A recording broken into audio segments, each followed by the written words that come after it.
Just a long lost look in your eyes brings out a love that I can't disguise.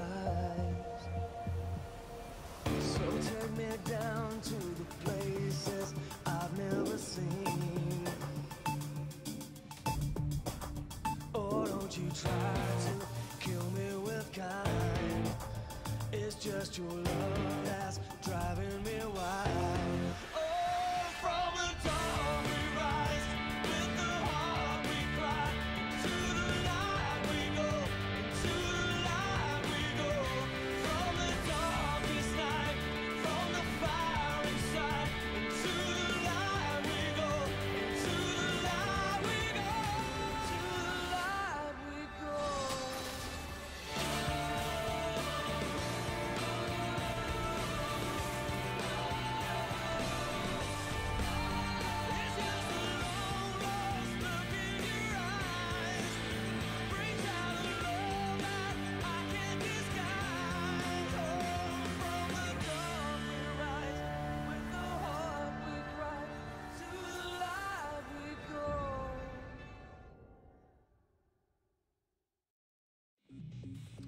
Welcome back, guys. We're taking a look at some of the highlights of Game 1 KSV over Jin Air GreenWings. It was pretty straightforward. Clean macro play from KSV, as you always expect. They took the victory in about 43 minutes. You'll notice there is a lot in common with these clips, though. As you keep rolling on, it's basically that dies first in basically every clip because he was picked trying to make things happen. Was piled on. And from there, the victory went the way of KSV. Really nice prediction here. They, of course, had the vision to know he entered the brush and made the educated guess he was going for an aggressive recall. Unfortunately for on this tank Jax, the team wasn't playing around what he provided, a bit of initiation.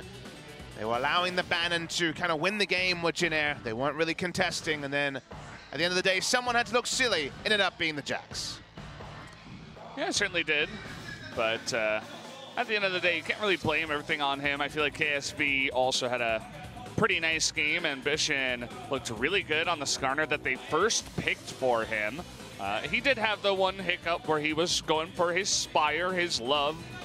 But at the end of the day, he was always on top of getting those juicy frontline targets and bringing them back into his team. And something Jin opted into, they banned Sejuani Zach on red side, prompting the first pick Skarner. They weren't able to find any advantage. MVP's actually going to go to Core JJ. First victory on the Rakan as Zaya Rakan picks up their first win for KSV. So they'll feel good about that because that's a duo they will need to play as we get into the best-of-5 stage in the playoffs. Yeah, certainly Core JJ was always there for the follow-up. I think Ambition was really the one that was starting up the engages, but 100% kill participation, he was always there. I mentioned early on it was Crown, Ambition, and Core JJ, the three of them that were roaming around the map, making the macro plays. He was roaming into mid. He was there to try to get onto And yeah, he had a pretty good game. So I can't really argue with that. Let's take a look at some of these graphs.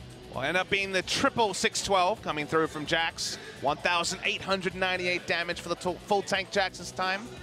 Less than Braum. Not good. I mean, he essentially jumped in with Counter-Strike and died, so can you really blame him? He was doing like 80 damage every time he hopped in, so. It's funny to laugh at, but a symptom of a bigger problem where Jin Air didn't have an answer to what KSV was doing. They were too slow in the early game, and then you know, he was the only person going for an engage, and you need to end this patch 8.4 Bannon meta. To move into game 2, KSV looking into control, looking good, no substitutions coming through from either team. We'll see what happens when we shift sides. Jin Air will be on blue side for game number 2. Maybe pick up that big first pick jungler. Well, let's see if they can actually do that as we're going to jump into ban and pick for game number 2 right now.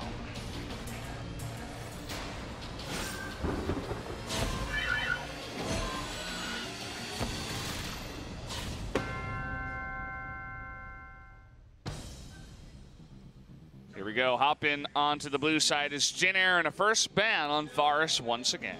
Seems like KSV now have Galio on blue and red side ban territory. Was true for them in 2016 if at Worlds they had to ban the Syndra on blue and red side, and Crown was eventually able to incorporate that champion, but so far the Galio has eluded him. See if Jin Air tries to pinch, because it seems like a first pick jungler is what they're setting up for. Good double ban once again on the blue side. Yeah, it's exactly mirrored from game number 1 by both teams. Only thing that's changed is the sides, and once again we have Zach banned by Jin Air. We just see another AD carry ban from KSV, and then Xayah Rakan on red side with not really too much power to answer it. Tristana could be banned on red side here if they want. Seeing how KSV look at the draft though. Trying to think a few phases ahead to get themselves the biggest advantage on red side. Could just go for the Olaf again if they want to target a jungler and not let them first pick it, but they decide to take away the Talia from Grace. Interesting. So Skarner and Olaf are up. Olaf is picked into that matchup many times because he can invade the Skarner very cleanly. It also fits Umti's playstyle. So no surprise that the first pick is onto the Olaf. Does Ambition say whatever and just take the Skarner anyway in terms of the power of junglers available? That'll be fun to find out. Well, he came to watch KSV win. Cool hat. Some of you guys might recognize that, but Xayah Rakan just going to be picked up in the end on the red side once again. And do they roll back the Tristana Braum or go a different way when it comes to the support? I think the Tristana will be locked in here. So waiting to see what the support choice is with the Tristana. Didn't really get much value out of the Braum, but kind of hard to dissect whether that was on the pick or just about the play style for Jin Air in game 1. They used their full time to lock in at the Tristana, but also just take the Azir early if they want it, and they will. So basically saying that the enemy team has to choose between junglers being banned or this Vel'Koz being banned, and they don't think very long. And Crown's so happy to lap up his Vel'Koz another time. We're ready to see some more science on the Rift. Does mean that Jin Air will eat some jungle bans. Will we see something creative out of Ambition? That's going to be a fun thing. Yeah, I mean, he'd certainly love to get back on his comfort, something really tanky, something that can farm. And with this many bans, well, we're taking a look at Crown and the reason why he plays so much Vel'Koz. Talk about the matchup in-game, but Vel'Koz very much likes the matchup into Azir. Waiting on Jin Air, and they will ban away the Skarner, even though Olaf is strung into it, to take away as much comfort as possible. If you look at Ambition, played Sejuani, Jarvan, Rengar, Zac as his big picks in the Skarner that we just saw. Always an outside chance to the Kha'Zix. But if they just ban away the Jarvan, then we're definitely getting towards the dregs of his champion pool. How about a Volibear, Papa Smithy? I would love to see a Volibear. One time for LCK? Would Ambition do it for us? Kha'Zix is going to be targeted, which means that Jarvan definitely sticks its face out for Ambition. Seems that's going to be the inevitable lock-in. I'm surprised they would rather him on Jarvan compared to the Kha'Zix, given that Kha'Zix has a more limited game plan. Does have the ability to all in the Olaf at certain points, but... And you're thinking of Invader's advantage, and that doesn't sound like Ambition at all. So, surprisingly, Jarvan left open. Looking to Jin Air's side. Might be varying up the support, even though Braum is left open. This would require them to actually win lane and roam to get the full value out of the Thresh, but cool to see Wraith on a playmaker this time. Could also be another exit for the Olaf if he goes for the wrong invade. Waiting finally for the top lane. Blind pick, Camille available, but it went through picks and bans in game 1. Gnar and Camille seem like the conspicuous top laners that are available in this draft. There's also been no top lane bans, but this is how things go. Well, if Cuvée just wanted to go back on the Gnar, he certainly could. It's sitting there waiting for him, but so on ahead of the game. Will he go into the carry matchup? He will. He will. There it is. Fiora going to be locked in. That's pretty hyped to see from Cuvée, who on the red side is finally starting to flex his muscles a bit. We've had a season where in similar scenarios, he'll lock in Gnar, he'll lock in Maokai, he'll go into a tank, a Cho'Gath, for example. Now he's starting to once again be the cool, calm, and collected Cuvée that was basically a contract killer when we got around to Worlds, and his champion pool was in a great spot. The carries are back, and that is a fun place to be in, because that's not been a side of Cuvée we've seen. Second Fiora of the season. Yeah, and he's not going into the easiest matchup of all time. Definitely lots of pressure on him to perform up against Sohan. feel like pretty much everybody in the world would rank Juve ahead of Soan at this point. I've been one of the guys that's been mentioning, like, hey, Soan is getting better. He actually is not just a free lane for anyone who goes up against him anymore, but certainly Juve has the stats and the awards to prefer him in that matchup. It's also a matchup that swings towards the side of the Fiora, not in a massive way, but certainly 60-40, you would say, to the Fiora. The Vel'Koz going to happily farm against the Azir, and bot lane is Xayah Rakan. Now, they've reinforced the bot lane with a Thresh, so they have more ranged options and can interrupt the battle dance, even with the longer range on the Xayah Rakan synergy.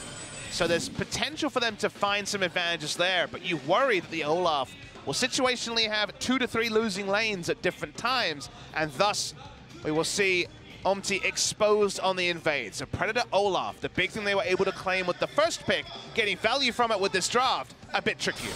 Well, here we go, guys. The countdown has started. Let's jump into game number 2 for KSV versus Jin Air.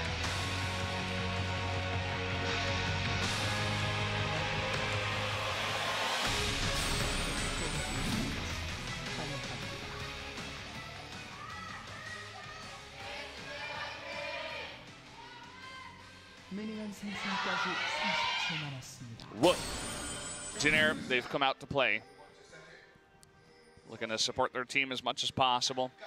Juve in love with this ancient coin start on the Fiora. Did this against the Rumble coming through from Smeb last series against KT Roll. So that was a loss, but I understand the thought behind it, showing respect. It'll be a fun game here in game number 2. And look at Ambition. He's also liking what Trick was showing us last week. Predator Jarvan for the second time in the LCK. All about getting in position at the right time. We could just see 2 Predators show up in a lane. That's going to be fun to think of. Haven't had much Predator versus Predator. Yeah, I mean, the Olaf certainly is one of the guys that uses it the best, but Jarvan, we've seen it was pretty good when Trick brought it out, and Ambition overall, he's been a very good Jarvan player. He's 3-1, and he showed some really nice cataclysms, especially early on in the season. I want to talk about this level 1 before we deep dive into Ambition, because you'll notice that Olaf actually started on the Raptors with no leash and allowed his bot lane to rush to level 2 first to truly try to abuse, because bot lane had no presence in the Braum Tristana lane in game 1. Jin Air are trying to rectify that by sacrificing the jungle speed of the Olaf. Not usually a concern, he'll still be able to power farm, and allowing their bot lane to reach lane first and try to get lane control. So that's an adjustment here from Teddy and Wraith, and a welcome one, because they want to get as much lane power as possible to allow the Olaf to be a bit more wanton with his engages. Yeah, let's see where MT wants to go in terms of going for a gank. You mentioned all the losing lanes. Perhaps he could set something up against Juve. Or will he actually invade onto Ambition? Ambition certainly has some opportunities in terms of a gank. Perhaps it can make something happen on the Grace in the mid lane. People wondering about the Ancient Coin start. We see this for laners. Pretty situational, especially with Klepto. It's about gold generation. See this on Nasus. This was actually a big meta thing on Nasus in patch 8.1 and 8.2. This because you'd be zoned away for some creeps, and especially if you're having no jungle visits top side, maybe you need to get the extra regen or mana regen or gold generation on the minions you miss.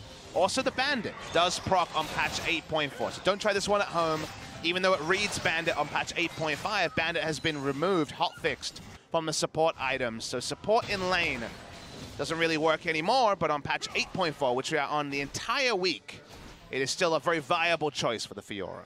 Yeah. You'll notice that Ambition changes up his route just a bit. He doesn't go for any of the Rift Scuttlers here. He just clears his own jungle. He doesn't want to run into the Olaf and the river and maybe die to the combination of Umti and Grace. But look at this, level 4 gank trying to get the Lantern in here, but no hook. Will even be thrown out as Ruler and CoreJJ make it out. Could have chance trading flashes and then look for the chase, but they're so close to that turret. There's no real way for Umti to chase down. He has the water walking, as you can see. Comes in and smites it. Ambition doesn't have his smite, so will give that one away. Actually a worthwhile smite because it gives a lot of control to the bot lane, and they put a lot into trying to get Tristana and the Thresh the lane advantage by allowing them to enter lane straight away. Get to look at the runes here. We knew about the Kleptomancy. Pretty standard as standard can be. Biscuit delivery for laning control. The bone plating and second wind that you always assume when it's a top laner taking resolve second. No resolve second for Sowan. He wants to brawl. Has gone for the Comet. Not going for the Comet this time either. Gone for press the attack. So we don't see this very often on the Camille. Ooh, Kive's getting in there. He's going to have one last auto attack on the top side. Not going to come through as Sohan hookshotting his way away. Comes on a ward now. Kive will back out of there and be safe. Team bot side this time. Things not as smooth for Core JJ. Again, surprising to see press the attack. Doesn't really interact with the true damage element of the Q, which of course is the majority of the damage in the late game. But can still potentially mean different trades. Doesn't have Comet for lane control. Has this press the attack, which may be very useful for the Tristana in the late game, given the fact that the eventual 12% amp does apply to everyone. Again, we're on 8.4, so press the attack is not necessarily the strongest on this patch. 4% to 12% scaling on the ally damage compared to the higher 8% on the current patch. Yeah, I mean, if you see yourself getting into really extended trades against the Fiora, perhaps it does make sense, but overall, we'll have to wait and see exactly how that happens. Crown level 6, he's rotating down here, and it will not happen. I also want to mention, I was taking a look at the gold difference in the top side. You'll notice that Q is ahead 3 minions, but he's also ahead 600 gold, as you do. Double gold generation is obviously lovely to opt into him because it's a good matchup for the Fiora. A Ninja Tabi enemy against just infinite gold generation for Cuve. So he's feeling fantastic. Yeah. Getting the most out of the Fiora in the team fighting phase has been tricky as we're trying again. The flash play is going to get them. Olaf in the front, and the hook lands on the ruler. That should be the first blood. They give it over to Teddy. Really nicely done. In the mid lane, Grace does make his way out of danger. Really clean stuff coming through from Wraith. Invests his flash to give them maximum journey on the Lantern, and then hits all of his spells to pick up the kill. Really good to see. Able to punish. Doesn't get any summoners from the bot lane. But the kill going on to Teddy. Maybe that 3 items coming a bit earlier in game 2.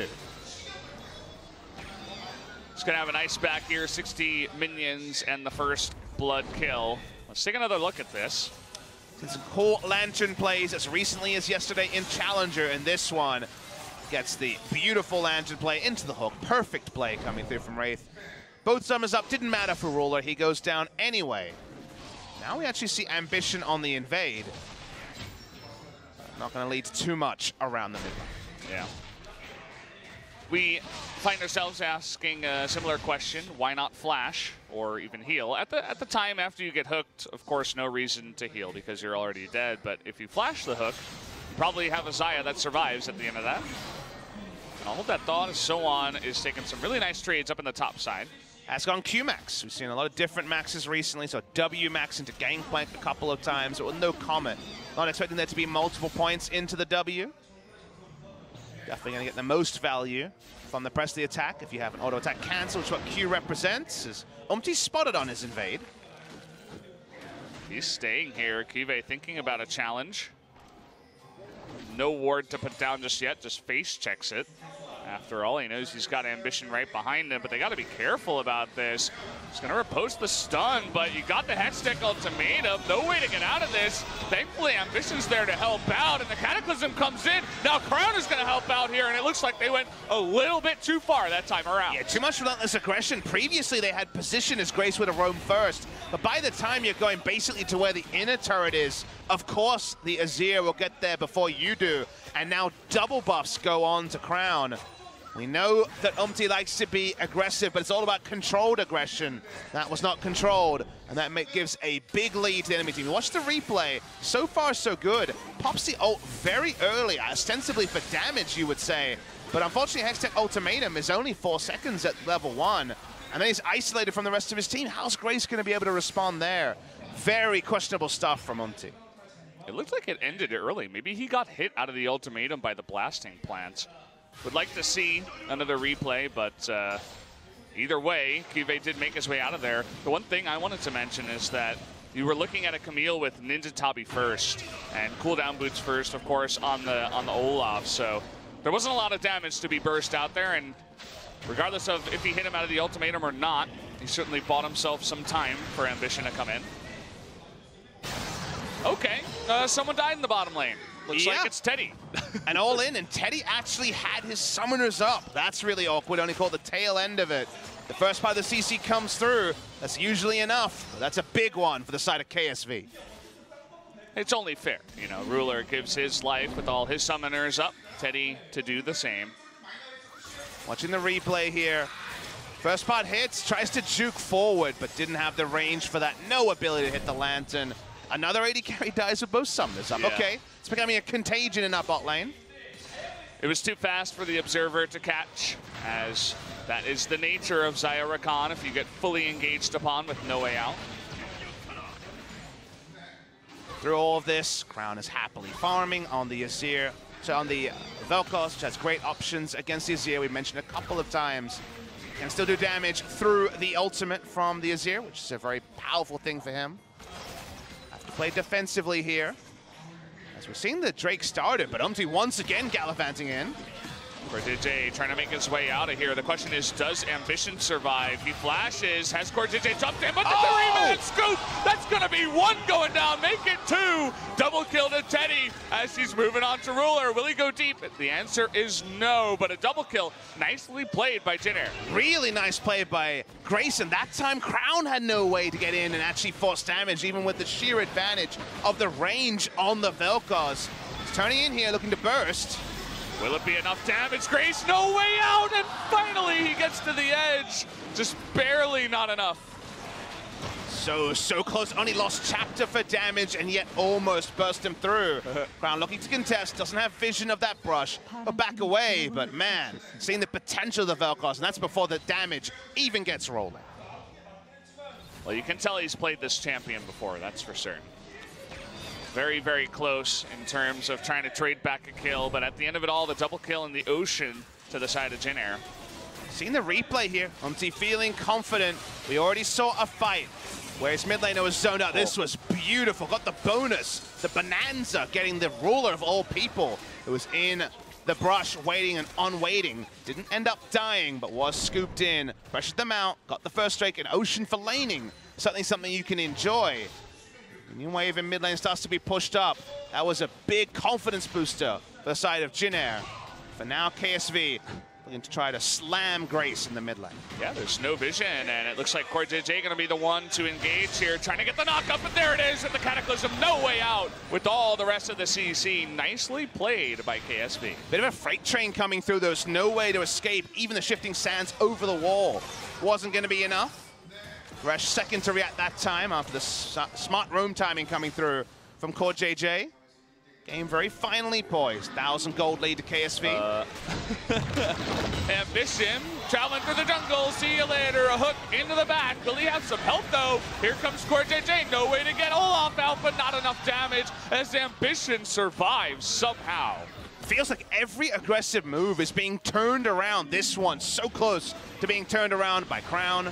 Unable to get the kill. Love the hook mid-air from Wraith, whose Thresh is definitely inspiring us after being a pick that he hasn't gone to this season with any regularity. Again, we're trying to pick up the pieces. So much has happened decisively one way or the other, but not to the point of there being a decisive lead. About 1,000 gold towards KSV, and a lot of that on the top side with all the gold generation that QV has in his build. Yeah, I mean, the trades up on the top side, they're all even. Does Sowan want to take it a step further? He's got Olaf to help him out. That Hextech ultimatum was actually reposted. No way to get on in there. QV trying to trade it back, but no way out afterwards, as Sowan will be able to pick up the kill. Instead of the sick outplay, but if you repost the first ability, it's not there for any of the rest of them. Definitely like it. Definitely bodes well for future attempts at the all-in, but not enough to keep alive the Fiora.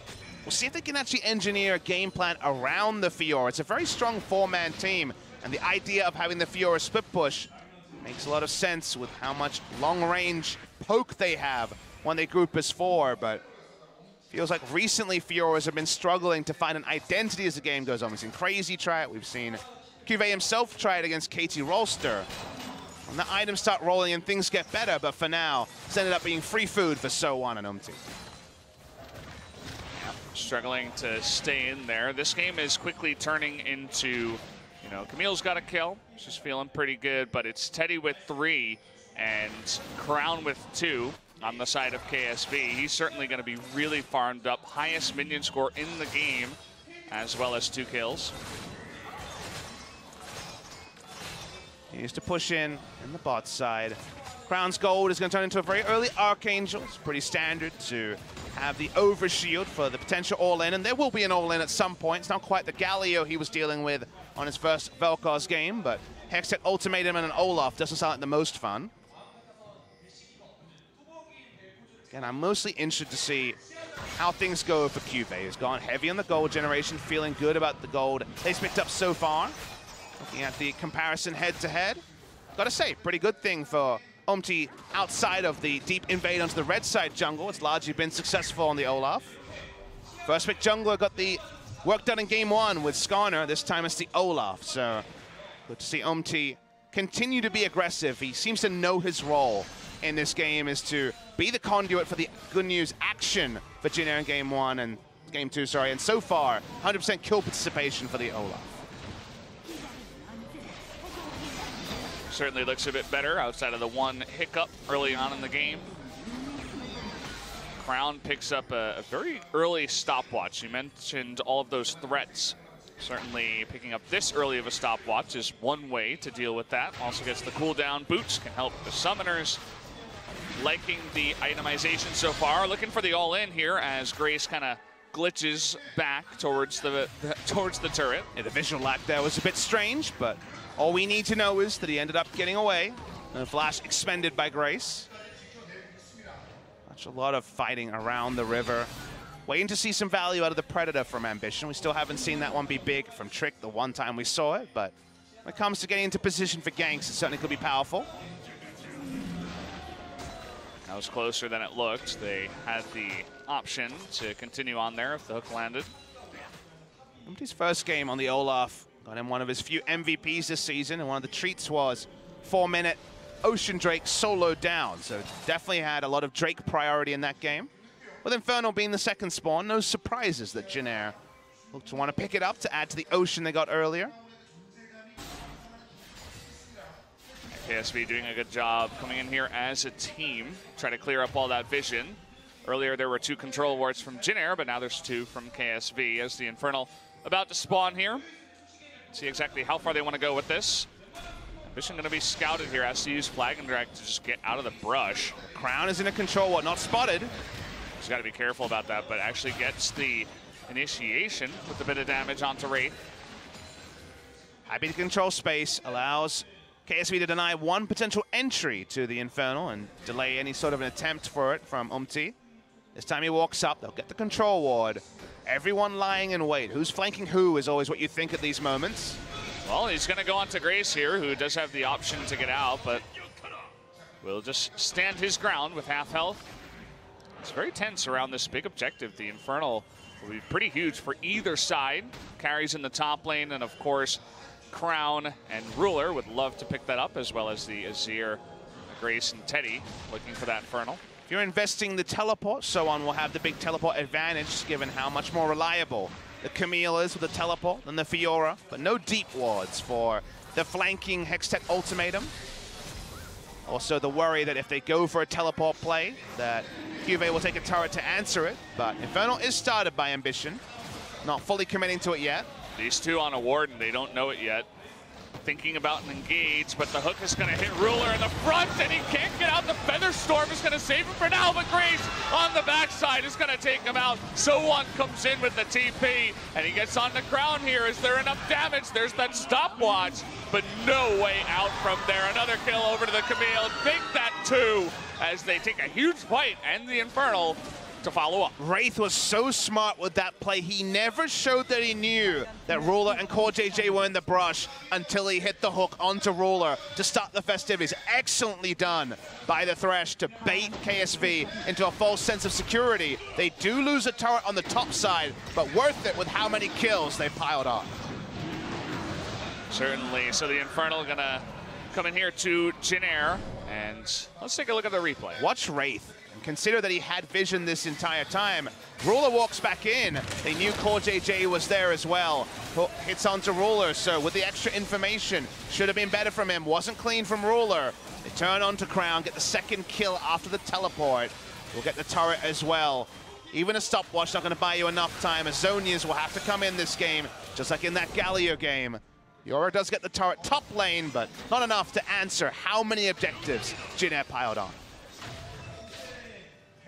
So, great start here for Jin Air. After game one where they were looking flat, it certainly felt like to me that this could be a quick 2-0, but they're going to be fighting here up against the side of KSV. Even after giving Crown his Vel'Koz, you mentioned that Zonias, but decides to go for a needlessly large rod instead.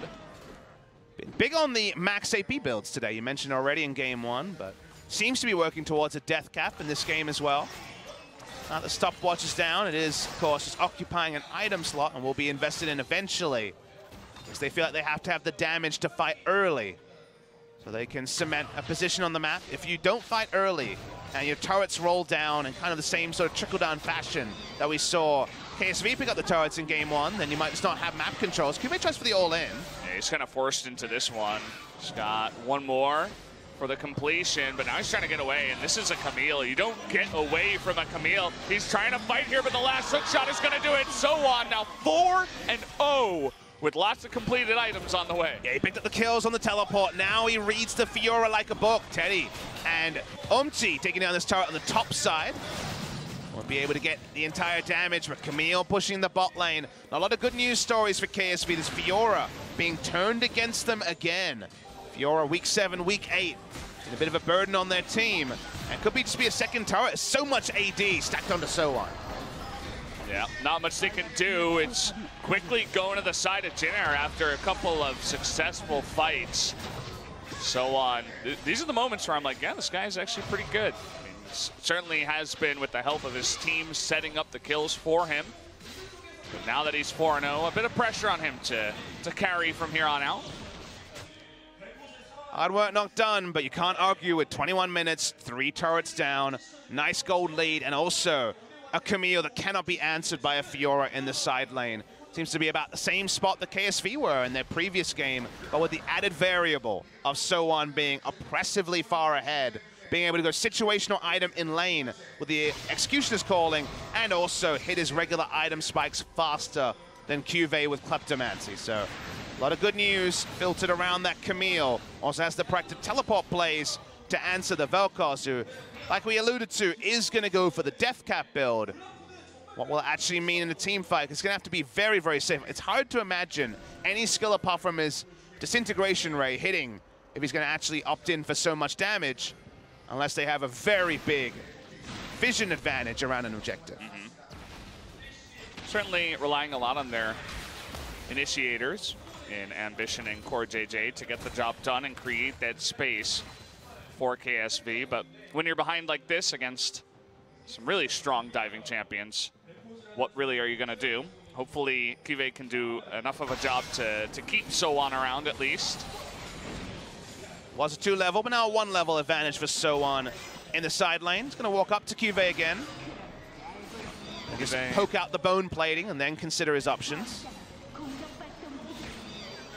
Yeah, looks like he's not going to challenge it there. I was wondering as he was moving forward, but after completing that Trinity Force, QV getting a little bit more aggressive. See how good Jin Air's play is around the Baron. Was something that took KSV a while to claim. And here's the sideline fight again. Here it is, the Grand Challenge, but that burst out of the Camille. But So-On still, with the Grand Challenge finishing, he does respect it, and he says, okay, well, I'll let you go this one time.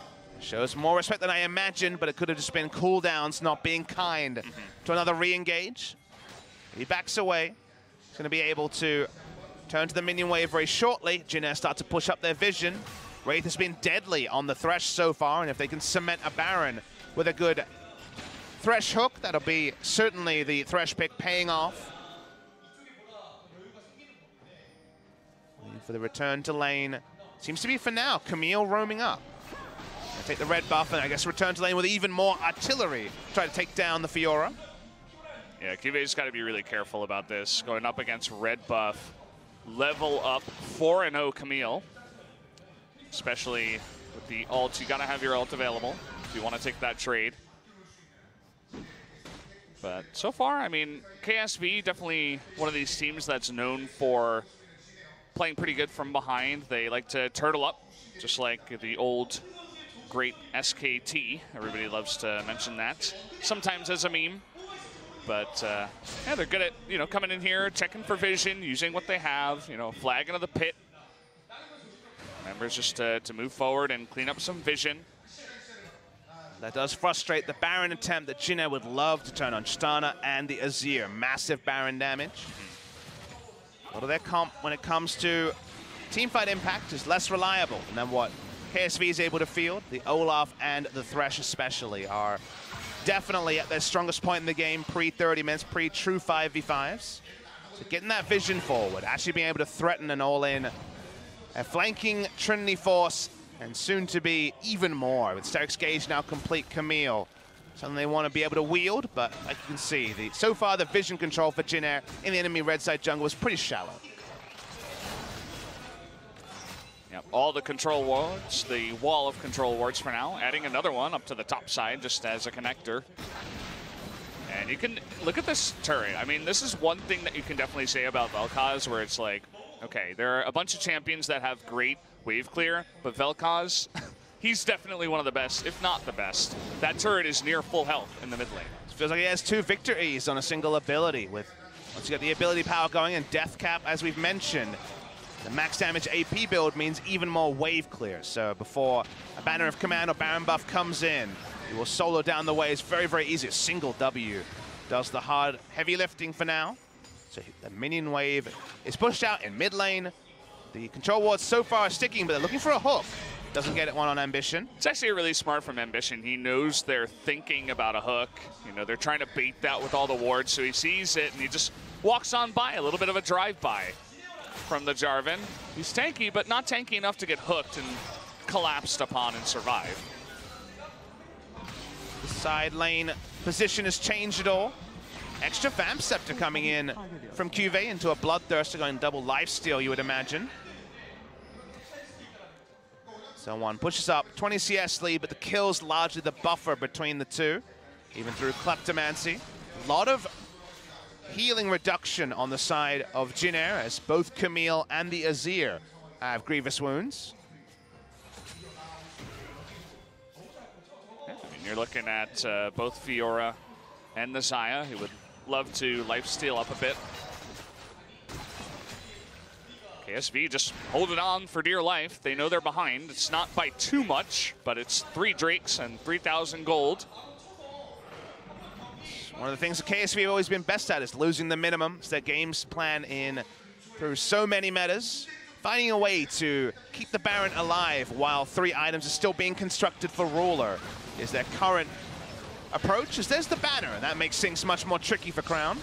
Yeah, also when you got 3 members piling on, it's hard to clear the back line, but the banner is really the main thing, as there was no one there to help him out. So this might mean that Jin Air can finally begin to push in the vision a little bit more. We always talk about how that tier 1 mid turret is huge in terms of controlling vision around the middle of the map. Such a buffer for map control, where if you don't have it, the minions can't provide really any extra coverage and much less angles to put down vision and set up a teleport play. And it continues to push up, spotted in that, of course. They have so many abilities that can check brushes. The Rakan, obviously the Jarvan with the flag, the Vel'Koz can push forward some really long-range abilities. Just never seems to end. It doesn't matter if they have vision. Okay, we got another fight here, as this seems to be the most fun lane to watch. So on. Not wanting to allow him to get that, and actually to flash away as Cuvée thinking about it, but look at the roam here from Teddy. Looking to come down towards the bottom side. This might be enough. You notice Crown is coming too, but it might be a little bit late. Cuvée trying to get an ability onto Teddy. Kenny has to get in there. No, it's not enough. The Hextech Ultimatum to help finish off. Teddy with a nice little roam down to the bot lane. And Cuvée uses flash right at the end, but wasn't able to escape after all. So they get Cuvée, all things considered. The 1v1 going better than expected. When it comes to the items, but that is just the Fiora's natural power in the 1v1, and a lot of the previous attempts were aborted. So Jin Air continue, and maybe it's time to start up the Baron. It's got to get closer and closer. They're trying to create a lose-lose scenario. Crown being drawn by someone on the bot side. Let's see what it means for Baron on the top side of the map. Yeah. He tries to show as late as possible, also to potentially get a burst damage onto So-On. But you notice the second they see him down there, they're going to start up the Baron. QV still dead. 8 seconds until he can come back here, and look at the bottom lane. So-On just doing the work all by himself. That might just be Inhibitor. We'll see if Kive can get there in time to stop him, as the Baron has stopped, and So-On is going to respect that. Says, okay, I'll let you keep your Inhibitor for now, at least. They do pull away to Jin Air, which is a surprise. I thought they would just return to the scene of the crime and start the Baron again to try to force the turret, but not showing confidence with the extended 1v1 trading between So-On and QV. The vision, like you mentioned, is still pretty shallow, all things considered, by Jin Air. So they back away. KSV continue to get to pile on some items. The 3-item spike is finally there for Ruler, much delayed compared to what Teddy has been able to assemble. At least now with the Zeke's convergence, there's a real chance that Ruler can out-damage Teddy in a fight. Yeah, if they can get to a position where the fight is going to be even and on their terms. We've seen many games like this where you're struggling to get vision, and eventually one of these thresh hooks lands onto a very crucial target, and you're out of luck from there. But we'll see. QV, or rather KSV, is very good about delaying this, as we mentioned. And Crown has been really tricky on the Vel'Koz. His play against KT Rolster in Game 2, where he was in the enemy jungle, but took the max amount of aggro and yet put out damage on the back end. You can do a lot of kiting damage to Vel'Koz with your Q and W and turn it into an all-in over-the-wall out of threat range from most champions. Is definitely something that's unexplored. We don't see a lot of Vel'Koz. See the Predator pop just to try to get them more vision. They would love to find a way to ward the brush behind where we were seeing Ambition defend, but so far impossible. Teddy's got QSS, so he just laughs in the face of the Rakan right now. Says, yeah, go ahead and try to jump onto me. It's actually very well played by KSV so far, just standing their ground, but Crown now in an awkward spot doing that damage. CoreJT on the backside, but Wraith getting low as well. Has to flash into the Baron pit. So-On making his way up towards the top side here a bit faster than QV. Everyone playing with fire, but the only person burned is Wraith. Has to use a summoner. 2 summoners used, both by Jin Air. Trying to put down vision, and the only thing they get is that single ward. And they saw the recall. He backed on vision. Yep. The ward was in there. The hook is going to miss, though, so Ambition has the opportunity here. No flash on Wraith. He disappears, but now Ambition getting low. Crown is going to be jumped on. Does have that Zhonya's, but there is the Baron going over. Ruler trying his best, but is forced to flash at the end of it all. So in the end, Jin Air get the best of that trade. The single ward ends up being so important because it spots CoreJJ, who can't be there for the contest. First Baron of the series goes the way of Jin Air. And now it's 4-item Tristana with the Baron. They knew Rakan was in base. Fiora predictably wasn't grouped either. They go for the attempt to get there. They may blow up the no flash Thresh, but there's no threat at all in terms of getting to the Baron. They pick up the Baron. They got the exit kills as well. Success from Jin Air that was thwarted for the first 30 minutes. Yeah, lots of summoners burned as well. Double flash, both Ambition and Ruler being forced to use theirs as well. Jin Air, it took a little bit, you know, it took a while to get to a point where they could actually go for the Baron, but just a small little play at the highest level. That's really where you see this happen. Just 1 ward in the red buff. Also feels like it could be a max value Baron because they have double Banner of Command and a level 17 Tristana. So with her flash up, with Merc Scimitar available, so many sieging options open for Jin Air, and as we well know, on patch 8.4, there is an all-in and really no other way to answer that particular threat. We already saw the woes of Umti in Game 1 trying to engage against the scenario, and here we go. It's the Zoo top lane. That's just way too much stuff. I don't care if you're packing a Vel'Koz, especially with the Baroned up Ben and minions. Cannon's first objective taken down. The minion wave largely crashed though, so Xayah feels strong enough to walk up. Yeah, Teddy taking a little bit of damage too. So they move up, take that away.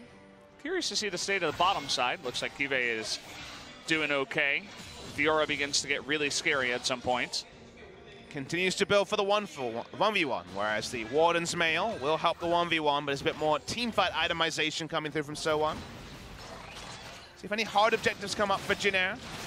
To start to pick up the inner turret, but breaking the base is what you want, especially when double Banner of Command is available. Yeah, so far the hold has been good. I want to make a play towards the bottom side. There's no turret. Grace getting some free damage in the front. Kind of interesting how he was allowed to do that, but the bannered up minion is doing its work. Will finally be taken out here. Continue to play around. 45 seconds to the last minion wave or so of this particular Baron buff push. They drew the Crown bot lane, so it's only 3 members defending. So the poke coming in, but again in the bottom lane. Oh boy, Ruler taking that damage. Now moving forward, almost baits CoreJJ in, and certainly after taking that damage, the turret's gonna go down. Look at the bottom side also, the inhibitor goes down. 3 turrets down, 2 inhibitors down. KSV up to that desperation point, no all-in, because of course the Fiora offers little when it comes to the engage. They back away with 3 inhibitors taken, and it feels like they're knocking on the door of forcing a 6-game night and a Game 2 victory for Jin Air. It's close to must-win territory for them. They have a very difficult schedule, and Jin Air is still in there with a chance right next to SKT of breaking into the top 5. So they need to be controlled about this game. They cannot afford to drop this series. So 10,000 gold head, 4 Drakes, looking for that Elder would be a fantastic buff to pick up to essentially put the nail in the coffin at this point. Teddy is he's having the game, a really fun game, I should say. He's pretty much all farmed up. He's nearing that Fountain Laser status. 1 more item would do it, but gonna take the red buff first. How do you really come back from here as KSV? Is there really any hope for these guys? I guess they would need the perfect engage onto someone like Teddy, or maybe even Grace. I mean, a massive mistake, but that's of course not something to really talk about. Cuve just really has no role in this game. He's 0-3-0, he has a lot of sick items, but getting value as the Fiora is so tricky in a farming phase. Ruler, oh boy.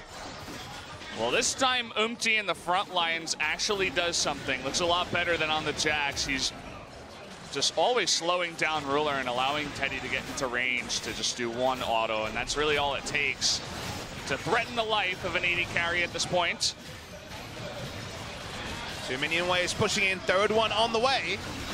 Yeah, nicely timed here. Gonna get to work onto that last turret. They're gonna have to make an engage at some point, but in the front line, CoreJJ is gonna be locked down, and Cuve getting low as well. The riposte helps him out. The disintegration ray does a bit of damage, but it's not enough. Grace gonna get a double kill on the backside, making a triple as CoreJJ trying not to die, but eventually does. We're all tied up here, 1-1 between these 2 teams. And crazily, a lot of overlap in games between Game 1 and Game 2. If anything, Jin Air was more decisive in closing out the game.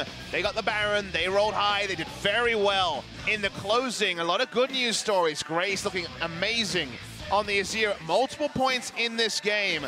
Predictably gets the Olaf for the 2nd time and picks up an MVP. And now pick and ban with KSV back on blue side will be very interesting for game number 3. Engineering away for them to get a decent trade in the jungle. They will not want to get the Jax again. They'll want more firepower. Maybe they'll leave open the Sejuani or Zac to come through for the side of Ambition, but they need to find something Olaf-esque, because Olaf himself surely will be banned. Yeah, MT looking a lot better on one of those champions you should be more comfortable on. Instead of that Jax, KSV just looked a little bit stunned after that game. The Vel'Koz earning its 1st loss today. Will now sit at 3-1. And I don't think we're going to see the Fiora again, Papa. Hasn't really been looking good, especially when it gets behind. But either way, guys, we're going to go to another commercial break. When we come back, the final game of the night, Game 3 between these 2 teams.